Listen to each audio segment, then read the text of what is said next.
Planning Board approves of a new gas station for Shaker Road, but residents raise concerns. The story ahead. Plus, a new month means a new project for Pleasant View Senior Center's Compassion and Kindness Endeavor, a program which allows residents to give back to the community.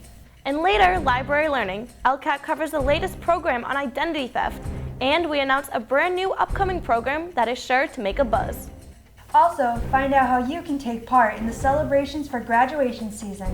Those stories and much more ahead on ELCAT News Update.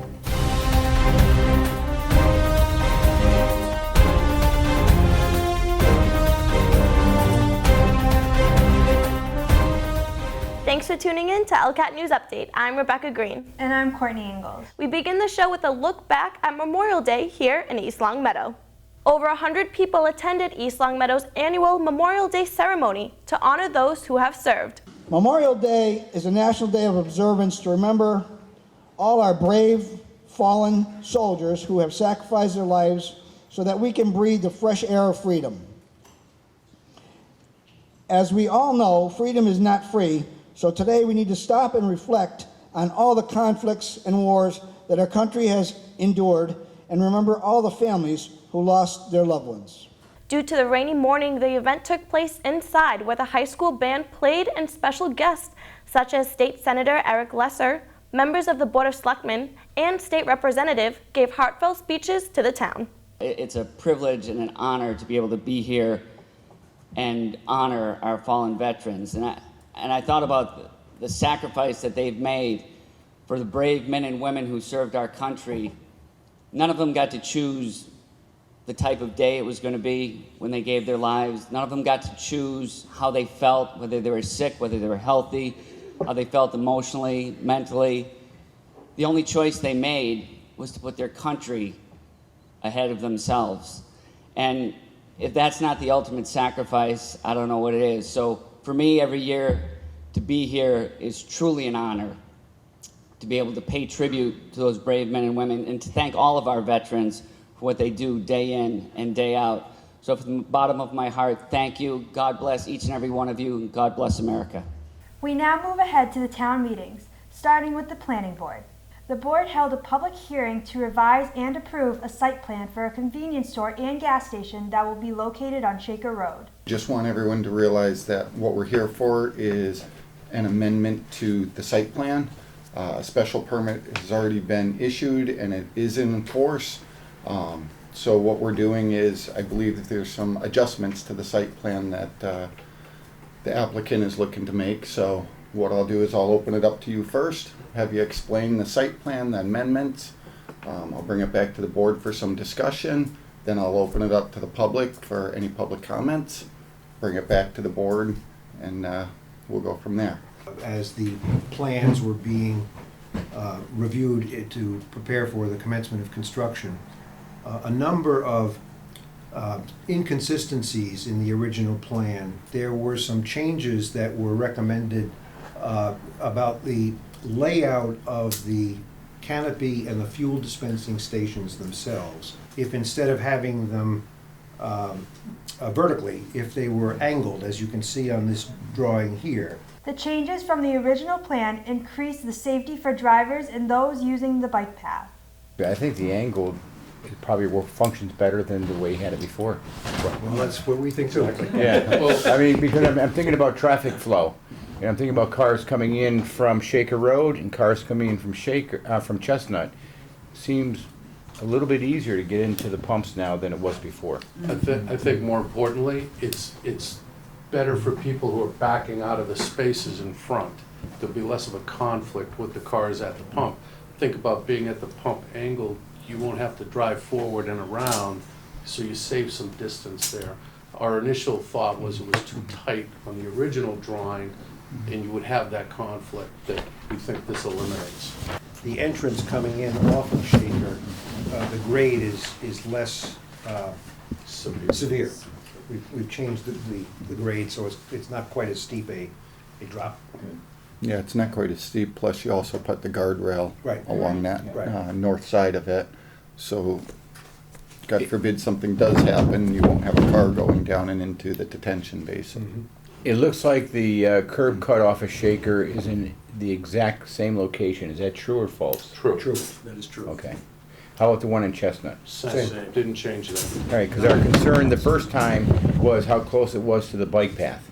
When you come around the corner, if it's too short to Shaker, you cause a problem, but if it's too close to the bike path, you also cause a problem. That's why we put the rumble strips there, if you recall. That was to sort of alert people that they had to be a little more aware as they were leaving the site. Now, didn't we talk about some signage or something around by the bike path? Flashing light. We're gonna install a Okay, flashing. all right, so we still have the flashing light, nothing's changed there.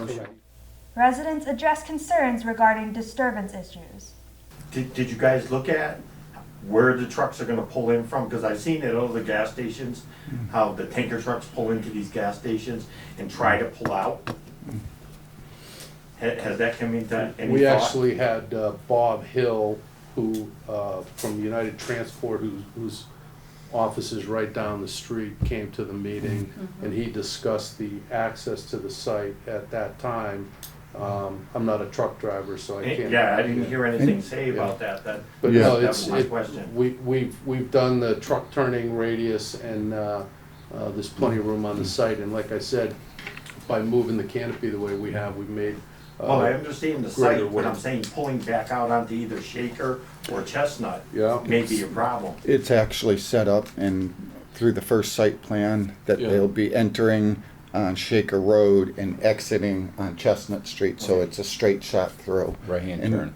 It, Yes. and the other thing is, most of those deliveries are made very, very early in the morning, so they're usually at the non-peak times for a variety of reasons, but common sense being, it's easier to just move the Well, truck. I know those two streets are fairly busy, Yeah. Right. as far as to have a, tanker truck trying to pull out. Yeah, and if Yeah. a tanker was trying to back up the hill and out onto Yeah, Shaker Road, that would create exactly. problems. That's, that was one of our discussions that we had, making sure that there was enough room.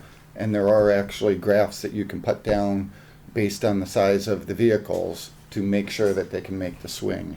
Construction plans are set for July and the completion date is yet to be determined. Now it's time for our weekly segment, Library Learning, where we let you know what's happening at the East Long Meadow Public Library. ELCAT covered the latest library program and ID fraud and scam workshop. Mike Savinelli from Savinelli Consulting Services covered 10 major points that will prevent internet users from becoming a victim of identity theft. There is no way of totally protecting yourself. In the last 2 years, I was a victim of fraud myself. Through no fault of my own, I did everything the right way, but it happens. My wife and I were going to a concert, and I could not get online to get the tickets. So I called the venue, and the woman said, okay, what do you need? So I told her I needed the 2 tickets, and they were $180 plus fees or whatever. So I ordered the tickets. This was on a Saturday. Monday, I get a call from my bank, and my bank says to me, Mr. Savinelli, were you in Wisconsin this weekend? And I said, no. He said, well, you got a purchase on here of $440 from JCPenney's in wherever, Wisconsin. I said, not mine. Now, here's what happened, and this is something we have to keep in the back of our minds when we're dealing with people.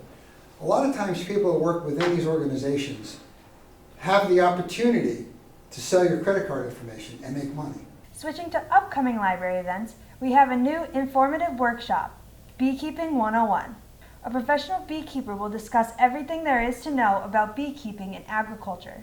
Learn the importance of honey production, food supply, and more.